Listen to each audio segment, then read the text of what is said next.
Este podcast está patrocinado por Fotoca. Fotoca es la tienda especializada en fotografía y vídeo. Puedes visitar su oferta en Ronda Universidad 25 de Barcelona o en su tienda online, fotoca.es, donde podrás adquirir todo lo que necesites y recibirlo en casa en 24 horas con portes gratis a partir de 50 euros o financiarlo fácilmente desde su web. En Fotoca vas a encontrar las soluciones a todas tus necesidades como fotógrafo o videógrafo. Las cámaras de las principales marcas Sony, Canon, Nikon, OM System, Fujifilm, Lumix, Leica, la mayor variedad de ópticas para todo tipo de especialidad fotográfica, artículos de iluminación de las primeras marcas especialistas en flashes e iluminación continua y cualquier accesorio que puedas imaginar, mochilas, trípodes, correas, filtros. Más de 30 años de experiencia en el sector asesorando fotógrafos de ámbito nacional, tanto profesionales como amateurs. Y por cierto, te traigo una muy buena noticia en la descripción de este podcast. Tendrás un enlace a la web de Fotoca. Con cualquier compra que hagas desde este enlace, poniendo el cupón GABELLIFTK, te llevarás un regalito en cada una de tus compras.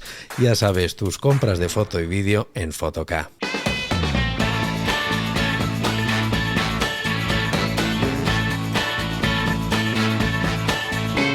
Hola, ¿qué tal? ¿Cómo estáis? Bienvenidos a un nuevo podcast, bienvenidos a un nuevo programa. Sois muchos los que me preguntáis, oye Rubén, ¿qué potencia necesito en el flash que me tengo que comprar? O si me compro este flash, este speedlight con esta potencia me llegará, si me compro este otro que es un poco más potente me va a llegar, necesito esto, necesito lo otro. Es una pregunta muy frecuente y es totalmente normal que lo preguntéis, pero en este podcast lo que quiero comentar es que hay una reflexión que no se suele hacer demasiado cuando se intenta responder a esta pregunta. Y es el tipo de sensor que trabajas, el tipo de sensor con el que tu cámara tiene, que tu cámara monta. Y es que normalmente cuando te preguntan esto, ¿qué flash necesito para esto, para lo otro? Se suele contestar, yo también, muchas veces por defecto, se suele contestar siempre depende, esto siempre, en fotografía siempre que sepáis que las respuestas siempre son depende, pero es que es verdad. Y en este caso se suele decir depende del modificador que utilices, claro, porque no es lo mismo, y es cierto, no es lo mismo utilizar un modificador enorme, un octa de 120, que una campana reflectora. No es para nada lo mismo, o que un snoot, o que una ventanita de 60 por 60. No tiene nada que ver, ¿verdad? Tampoco no tiene nada que ver si a esta ventana de luz, si a este modificador de luz, pues no necesariamente tiene que ser ventana para ser modificador de luz. Esto daría para otro podcast, temas de modificadores de luz. Depende si le pones, por ejemplo, accesorios como es un grid, que te resta entre 1 y 2 pasos de luz, también en función del grosor de ese grid, porque también hay de distintos grosores. Son varias las variables, pero no acaba aquí. Hay otras variables también que afectarán a la potencia que necesitarás para tu flash, y es la distancia que pongas de ese modificador respecto al motivo. Y es que no tiene nada que ver si haces una fotografía de producto o de retrato, por ejemplo, cuando haces un primer plano o un primerísimo primer plano donde pones el modificador de luz muy cerca del sujeto, pero muy muy muy cerca del sujeto, a si por ejemplo quieres hacer también un producto, pero en este caso enorme, como podría ser, no sé, una motocicleta desde lejos, o podría ser un retrato desde muy lejos donde tengas que poner la luz, que quieras un plano general, un retrato con un plano general y quieras poner la luz muy lejos, un retrato de 3 o 4 personas, un retrato grupal que tengas que poner tu fuente de luz, tu modificador lejos. Estarás de acuerdo conmigo que en función de estas variables necesitarás que cambie la potencia del flash que te vas a comprar.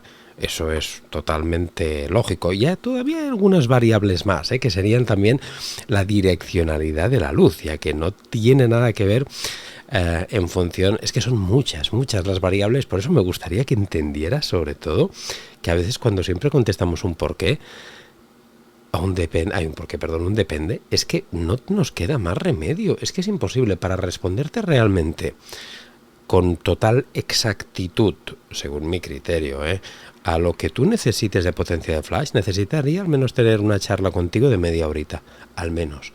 Y a partir de esa charla te podría dar mi consejo. Sin una charla de media hora es imposible, porque son tantas las cosas las que hay que preguntar. La direccionalidad de la luz afecta muchísimo también a la caída de la luz, a la ley inversa al cuadrado a la distancia, a la luz que te llega, si es residual, son muchas las variables que afectarán a esta potencia que necesitarás para comprar tu flash. Pero hay una que nunca se suele hablar. el tamaño del sensor. Y es lo que te quiero decir en este podcast, que también es imprescindible. Y te lo digo porque ahora, estos días, estoy trabajando con 3 cámaras que montan sensores diferentes. Sabes que mi sistema principal es OEM System, Olympus, que es un sistema micro 4 tercios, un sensor muy pequeñito. Esto me aporta unas ventajas y otras desventajas, como evidentemente.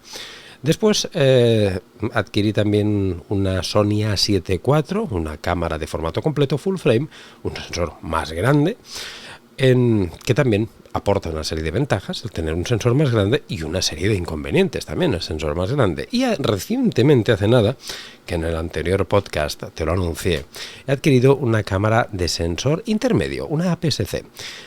Concretamente la Sony Alpha 6700, una cámara que, por cierto, bueno, si estás viendo este podcast en directo cuando sale, que sepas que ya en nada, en una semanita como mucho 10 días, sacaré la review de esta cámara porque ya he hecho las suficientes pruebas como para darte mi opinión. Pero bueno, eso es para otra cosa. Es que me enrollo esto de ir siempre sin guión, ya sabéis cómo va. Pues lo que te digo, tengo 3 cámaras con 3 sensores diferentes y recientemente, evidentemente, las he estado trabajando las 3. Y me he dado cuenta de algo que yo ya sabía y que os lo he explicado por activa y por pasiva. Y que voy a hacer un vídeo en YouTube, os lo prometo. Pasa que tengo tanto lío y tantos vídeos pendientes que hacer que tendría que encerrarme en un cuarto y hacer un mes solo vídeos, nada más. Ni respirar, ni comer, ni dormir, solo vídeos. Porque tengo muchos vídeos que hacer y no me da la vida. Pero este lo quiero hacer, que es mostraros lo que os voy a explicar ahora en el podcast. Que haciendo una fotografía con una cámara micro 4 tercios necesitas una potencia de flash para obtener un mismo resultado en los 3 sistemas. Con una APS-C otra potencia y con full frame otra potencia. Por lo tanto, esta es una variable muy importante a la hora de tener en cuenta la potencia que necesitas para comprar tu flash en función del sensor que tengas. Y es que ¿en qué afecta tener un sensor más grande o más pequeño? Bueno, ya lo sabréis, ¿no? Que un sensor más grande nos da mayor rango dinámico porque tiene más capacidad de recoger información, eso es normal.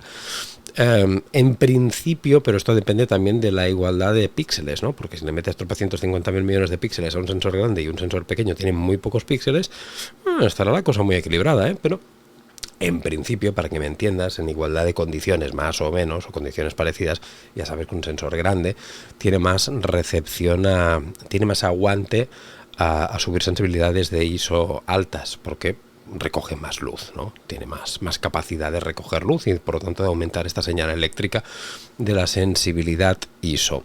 Pero hay una cosa que afecta también mucho, que es la profundidad de campo y el equilibrio con la profundidad de campo versus luz. Me explico. Te voy a poner mi caso, que es el de la fotografía gastronómica, pero es un caso que es muy aplicable también al retrato. En full frame, empecemos por el sistema de formato completo, 35 milímetros, full frame. Para normalmente trabajar en fotografía gastronómica, se suelen utilizar objetivos de distancia focal larga. Normalmente un macro, por ejemplo, de 90 milímetros, equivalente después en los distintos sensores que tengas. Por ejemplo, este 90 milímetros en una APS-C con entre un 56 y un 75 milímetros estaría bien, y en cambio en micro 4 tercios con un 45 milímetros trabajo por el tema de las multiplicaciones. Después te lo iré explicando todo esto un poquito más, por si te suena un poco raro, pero bueno, si te suenan las cosas muy raras, lo que te explico en este podcast es porque lo que necesitas es apuntarte a mi Patreon, que es donde tengo alojados todos mis cursos de fotografía online y ahí aprenderás todo. Me ha venido esta cuña perfecta, ¿has visto? La he hilado de maravilla sin tener nada apuntado y joder, esto es la leche, qué bien la he puesto ahí. Bueno, vuelvo a que si no me voy. Estábamos hablando que en fotografía gastronómica se suelen utilizar focales largas, igual que en retrato. En retrato se suele trabajar pues con 85 milímetros, 100, 105, 110 milímetros, más o menos, focales largas. Una focal larga ya de por sí sabéis lo que pasa, ¿no? Que perdemos mucha profundidad de campo, mucha. Sabéis que a focal más larga solemos tener, aparte de la compresión del plano, etcétera, etcétera, menos profundidad de campo. ¿Eso es necesario siempre? No, hay veces que yo no necesito tener muy poca profundidad de campo, porque yo no necesito tener una cosita enfocada y todo lo demás que sea una pasta borrosa, no.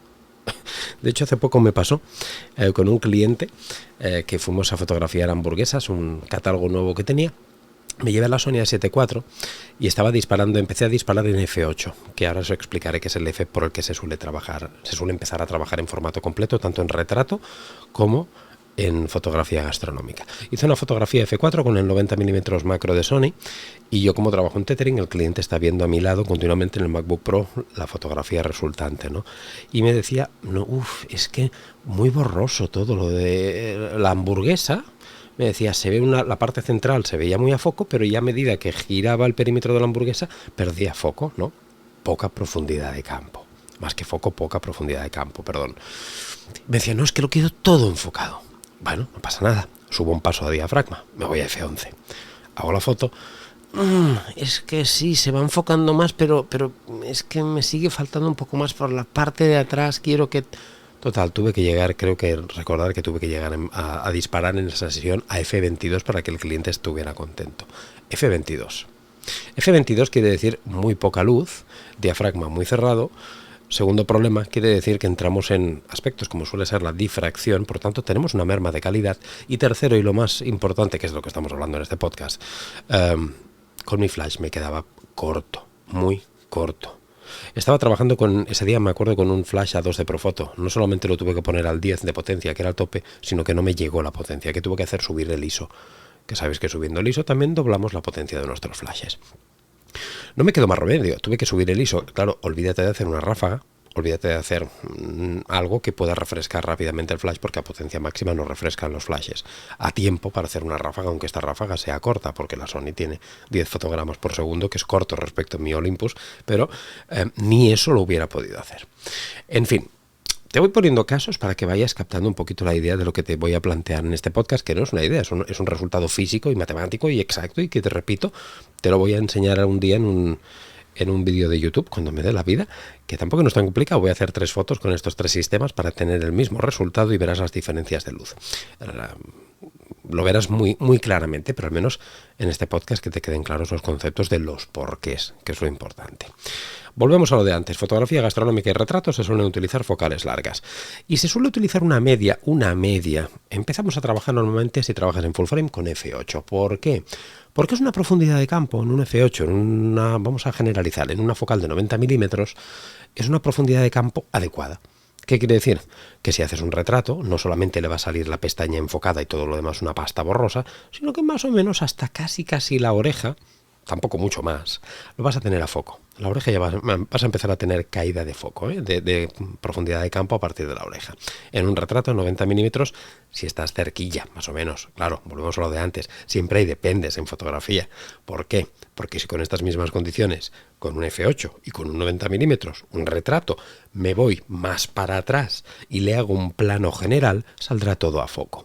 ¿De acuerdo? Siempre hay variables, siempre. Por lo tanto, más que nada porque muchos de vosotros me diréis, no, Rubén, esto no es así. Claro, no es así, el depende. Pero estamos hablando generalizando en una escena donde el motivo y más o menos el objetivo pues estén a una distancia igual, en igualdad de condiciones. Más o menos un retrato no hace falta ni primer plano, un plano medio. Un plano medio ya pues sería lo que te estoy diciendo. A partir de las orejas ya te caería la profundidad de campo con un f8, pero más o menos es la potencia a la que se suele trabajar.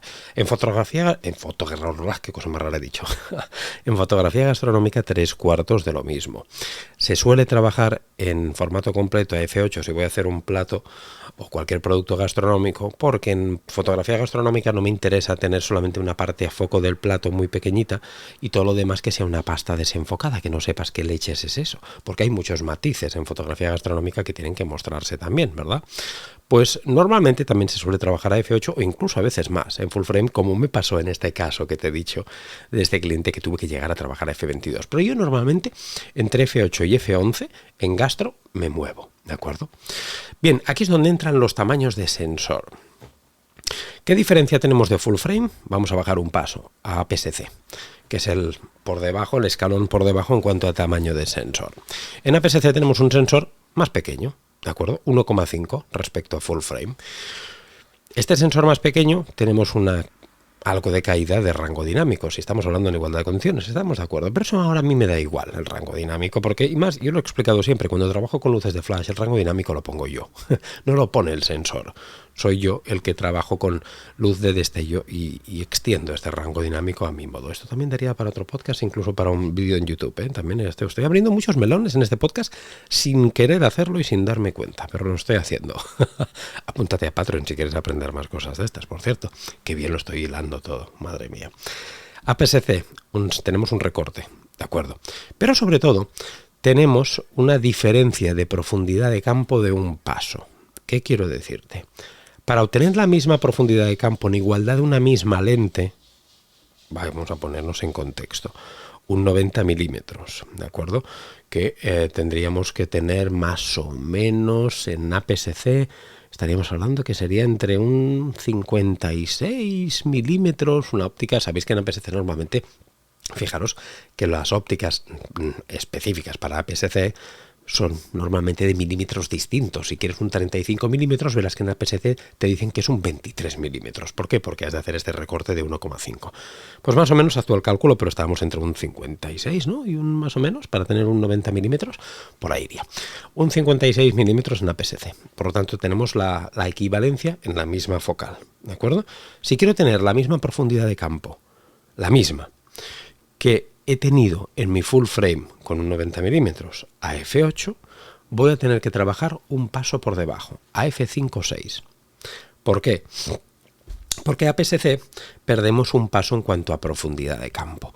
Que esto siempre la gente lo valora como malo, ¿no? Decir, no, claro, es que no puedes tener el mismo desenfoque con una APS-C que en una full frame en igualdad de condiciones. No, claro, es cierto, pierdes un paso, tienes un paso menos de desenfoque. Pero porque nadie nos dice una gran verdad, ganas un paso de luz. Sí, ganas un paso de luz. Y esto es así, cuando trabajas con luces de destello ganas un paso de luz. ¿Por qué? Porque estarás de acuerdo conmigo que si las mismas condiciones, vuelvo a repetir, para un retrato o para un producto en fotografía gastronómica, vuelvo a recapitular, para que lo vayas entendiendo, en una full frame con un 90 milímetros he de disparar a f8, bueno, he de disparar. Ponemos estos valores, ya te he dicho el por qué, porque es un valor muy adecuado para tener más o menos una profundidad de campo adecuada. Bien, 90 milímetros f8. La misma foto, si yo quiero tener el mismo resultado en cuanto a focal y la misma profundidad de campo en APS-C, trabajaría con un 56 milímetros aproximadamente en APS-C y con f5.6. Tendría la misma puñetera foto, si lo he hecho desde el mismo ángulo, desde el mismo sitio, y esto os lo voy a hacer en YouTube, para que lo veáis visualmente, que es la misma. Caerá la profundidad de campo en el mismo sitio, si es en un retrato, a partir de las orejas más o menos empezará a caer, si es un producto, más o menos a partir de la misma distancia empezará a caer la profundidad de campo, todo igual. Pero hay una gran diferencia. En full frame he trabajado en f8 y en APS-C en 5.6. Un paso de diferencia de luz. Y un paso de diferencia de luz, tú dirás, Rubén, ¿qué es esto de un paso de luz? Tengo un vídeo en mi canal de YouTube donde lo explico. Un paso no es un poquito más de luz. Te dirá, un pasito de luz. No. Un pasito de luz no es un poco más de luz. Es el puto doble de luz. Es el doble de luz. El doble. O la mitad. Al revés. Si pasamos de APS-C de 5.6 a f8, f8 es la mitad de luz que 5.6 en APS-C. ¡Ojo! ¿Y esto qué quiere decir? Que yo gano un paso con mi flash. Y ahora voy a irme a otro sensor más para abajo, Olympus OM System, micro 4 tercios. Un sensor todavía más pequeño que APS-C y la mitad de pequeño que full frame. Tiene una diferencia no de un paso como tenía APS-C, de 2 pasos. ¿Qué quiero decirte? Para hacer esta misma foto que nos estamos imaginando en full frame, que es o un retrato o una foto de un producto gastronómico con un 90 milímetros a f8 a la misma distancia, yo pongo mi micro 4 tercios y trabajaré con un 45 milímetros, porque 45 milímetros por 2, 90 milímetros. ¿Por qué por 2? Porque el sensor, en lugar de multiplicarlo por 1,5 como APS-C, hay que multiplicarlo por 2 para tener una equivalencia en formato completo. Cuántas cosas complicadas, Apúntate a Patreon. Me va siguiendo, me imagino. Entonces estamos con la misma situación con una micro 4 tercios. ¿Qué trabajo? Para tener la misma foto que he conseguido en f8, ¿qué tengo que ponerla? ¿En f5.6 como una APS-C? No, porque no es 1,5 veces menor, es 2 veces menor, por lo tanto se multiplica 2 veces la profundidad de campo. ¿Esto qué quiere decir? que trabajaré con mi micro 4 tercios a f5.6, no, a f4. 2 pasos por debajo de f8 en full frame. Trabajaré f8 en full frame, f5.6 en APS-C, f4 en micro 4 tercios. Con estas 3 variables, con la equivalencia de la focal, tendré la misma puñetera foto, la misma. ¿Qué cambia únicamente? Luz, amigo mío, luz. Entonces, mira, rango dinámico, déjate de hostias de rango dinámico, que la mayoría de mis fotos se van a ver en un puñetero móvil. ¿Qué coño rango dinámico? Yo no necesito 60 megapíxeles. Yo con 20 que tiene mi OM System me sobran 10. Me sobran 10 con 20 que tienen. No tengo problemas de rango dinámico y el 95% de vosotros tampoco lo vais a tener. ¿Quién coño de vosotros hace impresiones a grandes formatos o hace unos crops del 400% para...? No sé, yo no lo hago. ¿Que mola tenerlo y hacerlo? Claro, pero también tienes el doble y el triple de peso en el RAW, pierdes menos ráfaga, tienes cuerpos más grandes, objetivos más caros, todo tiene una ventaja y tiene un contra. Siempre en fotografía todo es, como se dice en exposición, cuando cambias un valor tienes que tocar el otro, que se llama ley de la reciprocidad. Es lo mismo aplicable a todo lo demás en fotografía. En fotografía todo tiene su ley de la puta reciprocidad. Si lo que ganas por una cosa, lo pierdes por otra, lo que pierdes por una, lo ganas por otra. Por eso no hay sensor perfecto. Cada sensor te aporta unas cosas buenas y otras malas. Todos. Pero lo que sí que es cierto, y esto es física pura, y esto es así, y esto no es opinable, esto es un puto valor real el que te estoy dando. Y te lo voy a enseñar un vídeo, como te he dicho, en YouTube.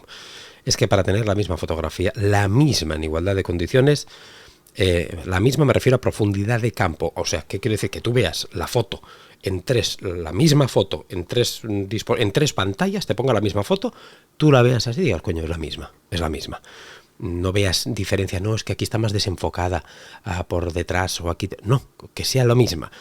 La misma será f4 micro 4 tercios, f5.6 APS-C, f8 full frame. Pero tenemos 3 pasos de diferencia de luz. ¿Y qué quiere decir esto respecto a lo que te vengo a decir en este podcast desde el principio? Que estoy hasta sudando. Bueno, estoy sudando porque hace calor y me he olvidado de encender el aire acondicionado. Y por no levantarme y cortar el podcast, vamos aquí a aguantar la sudada esta. La diferencia principal en esto que te estoy diciendo es que si tú me preguntas, Rubén, ¿qué flash me compro? Y normalmente te vamos a contestar yo y todos los docentes, formadores, fotógrafos, lo que sea, a quien le preguntes, te van a responder normalmente lo que te he dicho antes. Depende del modificador de la luz, depende de la direccionalidad de la luz que le des, depende de los accesorios que le des, depende de la distancia que pongas del modificador de la luz respecto al motivo, depende si vas a trabajar eliminando luz ambiente o la vas a sumar, depende también de si vas a trabajar en exteriores, combatiendo la luz del sol. Normalmente siempre te dirán estos dependes, pero jamás nadie te suele decir, y por cierto que me olvidaba, pero es muy importante, ¿qué tipo de sensor tienes? Mira si es importante, porque si yo trabajo con micro 4 tercios o trabajo con full frame, la diferencia serán 2 pasos de luz. ¿Sabes cuánto es 2 pasos de luz? No es el doble, son 4 veces más luz. 4 veces, o al revés, de micro 4 tercios a full frame es 4 veces menos luz. ¿Esto qué quiere decir? Que con un flash así pequeñito, que en mi micro 4 tercios me sobra, con full frame las estoy pasando canutas con mis flashes que tengo en movilidad. Los tengo que llevar siempre a máxima potencia y subiendo ISO, porque necesito 4 veces más potencia de luz. En lugar de llevar un flash así de pequeñito, necesitaré llevar un flash muy grande. Y esto me está sucediendo mucho estos meses que estoy trabajando con 3 sensores diferentes, algo que yo, repito, ya sabía, que ya os lo he explicado, que a muchos de vosotros no os vendrá de nuevo, pero que os lo quería comentar porque coño me ha pasado. Y os lo voy a dar en números. Profoto, por ejemplo, mira, aquí tengo os estoy enseñando una 10 de Profoto, tengo también, sabéis que tengo la 10 y tengo la 2. En Profoto las numeraciones van del 1 del 0,1 tal, del 0 al 10. 0 no hay luz y 10 es potencia máxima. Estamos fácil, ¿verdad? Del 0 al 10. Normalmente en micro 4 tercios yo suelo trabajar con el número 6 de potencia. ¿Con qué? Con un modificador, siempre a igualdad de condiciones. Cuando voy a hacer un plato, una fotografía gastronómica, yo uso, por ejemplo, el Profoto, el Softbox Click de 2,3, que creo que recordar que son unos 80 centímetros de diámetro de este Octavox, con un Octavox de 80 centímetros de diámetro sin grid, vamos a hablar sin grid. Si es grid, normalmente pierdo 2 pasos, prácticamente. Ya es un drama. Pero bueno, sin grid estamos hablando que con un flash pequeñito de Profoto, con una 10 o la 2, suelo trabajar más o menos en un 6 de valor. Cuando el otro día estaba trabajando con la Sony A6700 lo comprobé y es así, os lo voy a enseñar. Es un paso más, en lugar del 6 tuve que poner el Profoto al 7. Y cuando trabajo con la A7 IV, que se me lengua la traba, con full frame, en lugar de con 7 lo tengo que poner al 8 y a veces incluso más, porque en full frame a veces tengo que pasar a F11. Por lo tanto estamos en el 9, casi 10 de potencia, estamos hablando casi al máximo. Esto es así, y es una realidad y os lo voy a enseñar. En Godox me pasa, perdón, 3/4 de lo mismo. Normalmente en Godox los números van un poco distintos. En Godox los números 1 es la potencia máxima, es al revés que los Profoto. 1 es la potencia máxima, 2 es la mitad de potencia, 4 pues va pasando de pasos, 1, 2, 4, 10, 8, 16, 32, 64... 128, etcétera. Va pasando así, va multiplicando los pasos de luz.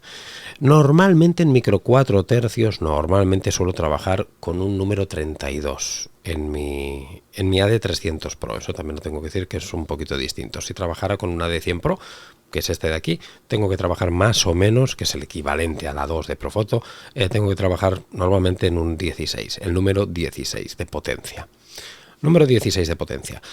Si trabajo con la PSC, y esto os lo voy a enseñar, tengo que trabajar con la mitad de potencia. Perdón, con el doble de potencia del flash. En lugar de con 16, el doble de potencia, ¿cuál sería? Un 8.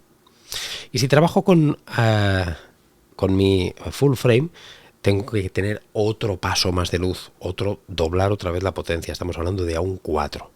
¿De acuerdo? Tú dirás, bueno, Rubén, que tampoco no hay ningún problema, que por lo que me estás diciendo no llegas a potencia máxima casi en los flashes, estás casi rozándola en full frame, pero oye, pues ¿qué pasa? Pues en full frame trabajas aquí en un número 4, a diferencia de un número 16 en micro 4 tercios, y en el Profoto pues trabajas en micro 4 tercios en un número 6, y oye, y en formato completo a un 8. ¿Qué pasa? ¿Qué problema hay? ¿Qué diferencia hay? Si es lo mismo, te dan, ¿no? No. Hay mucha diferencia de trabajar con flashes a potencia más baja a casi potencia máxima. ¿Qué diferencias hay? Que esto también daría para otro podcast. Bueno, lo hemos hablado en algún canal de YouTube y por supuesto en Patreon. La gran diferencia que hay primero es el refresco, la tasa de refresco del flash. No es la misma. Evidentemente refresca mucho más rápido cuanta menos potencia uses de flash. El refrescar el pip, puedes trabajar con más fotos seguidas, incluso ráfaga. No estresas tanto el flash, no se calienta tanto, no gastas ni de broma la misma batería y para mí lo más importante, no congelas. Directamente no congelas. En full frame, yo con los flashes que tengo de movilidad no puedo congelar casi nunca. Es muy difícil congelar. Porque para congelar con un flash tenemos que tener varios valores. Esto sí que tengo un vídeo que lo explico claramente, que entre uno de ellos es que o esté la luz ambiente eliminada prácticamente por completo o al menos en un 70% de luz ambiente eliminada y que predomine el destello del flash. Pero segundo, que el destello del flash sea lo más corto posible. ¿Eso qué quiere decir? Que tenga la potencia al mínimo posible. Yo lo tengo controlado y calculado y es así, y lo vais a ver también, lo voy a hacer también en el vídeo de YouTube para que lo veáis. Y es que son muchos años trabajando con micro 4 tercios y me lo sé de memoria los números. Trabajando en micro 4 tercios con mi AD300 Pro, que lo suelo trabajar a un 32 de potencia, puedo hacer una ráfaga perfectamente, y una ráfaga rápida, de 18 fotos por segundo con obturador mecánico. 18 fotos por segundo me lo aguanta la AD300 a un 32. Ojo, ¿esto qué quiere decir? Que puedo congelar y que hago una ráfaga espectacular, que no me pierdo ningún movimiento de un splash, de líquidos, de lo que vaya a hacer. Y esto es así, lo tengo calculado. Con ese mismo flash, esa misma escena, con full frame, pierdo 2 pasos. En lugar de 32, con el AD300, te estoy hablando ahora, estamos hablando de que me tengo que ir 2 pasos, es 32, 16... 8, tengo que irme al número 8. En un número 8 mi AD300 no aguanta ni una ráfaga de 10 fotos por segundo, cosa que tiene la Sony A7 IV. Hago la ráfaga de 10 fotos y pap, se engancha. Pap, se engancha. Y no solo eso, no congelo, porque el tiempo de destello es mucho más lento que el tiempo de destello a un 32 de potencia. Podcast denso, podcast denso donde los haya, y si no te interesa el tema, ya lo habrás quitado hace rato. Si te interesa, puede que te hayas mareado y hace un rato. Y los que hayáis llegado hasta el final, joder, os tengo que dar un puto aplauso. Pues no sé, este botón es el de los aplausos, voy a probar, pero creo que tengo un botón aquí de aplausos. Sí, os voy a dar un aplauso, porque me decís un puto aplauso por haber llegado hasta el final con este coñazo que os acabo de soltar. Brutal, de verdad, gracias por haber aguantado hasta el final este podcast, porque entiendo que haya sido un coñazo, pero me gustaría mucho que entendierais estas diferencias entre sensores, y que son variables que tenéis que tener en cuenta a la hora de compraros vuestro flash, porque repito, me hacéis mucho esta pregunta, muchísimo. Oye Rubén, con una de 100 Pro, con una 10 de Profoto, con una de 300 de Godox, con una 2 de Profoto, con lo que sea, me preguntáis de ambos sistemas, ¿es suficiente o necesito este otro flash o necesito el otro? A los dependes que siempre se han dicho de esto de la modificador de luz, de que si es combatiendo la luz del sol, ¿no? Añadir esta otra variable, porque es muy importante. ¿Qué tipo de sensor trabajas? Y no es más malo, ni es más bueno, simplemente es una variable física que tienes que tener en cuenta, porque es una puñetera realidad. Si trabajas con full frame, necesitas un flash más grande. Esto es así. Si trabajas con APS-C, es un paso menos. O sea, un paso menos, que quiero decir que no necesitarás tanta potencia de flash, necesitarás un pasito menos en tu flash, y si es micro 4 tercios, 2 pasos menos de flash. Y esto, amigos, es un puñetero hecho. Es así, lo tengo comprobado, y si alguno de vosotros tenéis estos 3 sistemas y hacéis las pruebas, veréis que es así. Esto no es mejor ni es peor, repito, porque también hay que decir las cosas como son. Vamos a ganar más cosas también en full frame, depende de qué situaciones, evidentemente. Si necesitamos una impresión grande, si necesitamos hacer de una misma fotografía unos crops espectaculares para sacar distintos tipos de formato en nuestras publicaciones, o que uno sea para Instagram, pero esa misma foto la podamos utilizar para hacer un cartel enorme, o para impresión, pues oye, merecerá la pena comprarte una full frame y tener unos flashes mucho más grandes, en cuanto a potencia, sobre todo para que te aguanten estas cosas, porque lo merecerá, porque tú lo necesitas. Pero si no lo necesitas, oye, pues ves pensando que a lo mejor tu sensor APS-C es más adecuado, o incluso un micro 4 tercios. No hay nada mejor ni peor. Esto también es una reflexión que os quiero dejar y que quiero que tengáis clarísimo en este podcast. Lo que os estoy diciendo, ahora me diréis, coño Rubén, pues fácil, tú estás diciendo que toda la faz de la Tierra se compre en micro 4 tercios porque gana 4 pasos de luz con el flash. No. Porque a lo mejor no necesitas 20 megapíxeles que tiene mi Home System. A lo mejor eres de los que necesitas 60 megas de resolución en una cámara, por lo que sea, porque tu trabajo requiere resolución a punta pala y mucho rango dinámico. Pues coño, necesitarás una full frame. Es que lo vas a necesitar. Pues oye, ya sabes que tendrás que pasar por vicaría, como se dice, o sea, pasar por caja, por vicaría no. Es otra cosa. Vas a tener que pasar por caja y gastarte la pasta, el parné, la panocha en flashes más grandes. Esto, repito, no es más malo, son necesidades. Y cada necesidad es un mundo, cada casuística es un mundo, cada flujo de trabajo es un mundo. Pero por favor, os lo ruego, que quede bien claro este mensaje. No hay cosas mejores ni hay cosas peores en fotografía, no existen. No existen. Porque si existieran cosas mejores, los que no estuvieran ahí en la cosa mejor somos todos gilipollas. ¿Estáis de acuerdo conmigo, no? Si sabes que hay una cosa que es lo mejor, los que no están ahí somos tontos. No. Somos fotógrafos con necesidades diferentes, y es por eso que tenemos sensores diferentes, ópticas diferentes, marcas de flashes diferentes, precios diferentes, porque hay casuísticas muy distintas. Entonces, yo simplemente con este podcast os he querido arrojar luz sobre este tema físico de las diferencias que me engancho, de las diferencias de sensor que existen, que es una variable que tienes que tener en cuenta a la hora de elegir tu flash. Madre mía, creo que vamos a acabar ya, ¿no? Ya está bien por hoy, ¿no? Media hora de podcast con la coña, un poco más.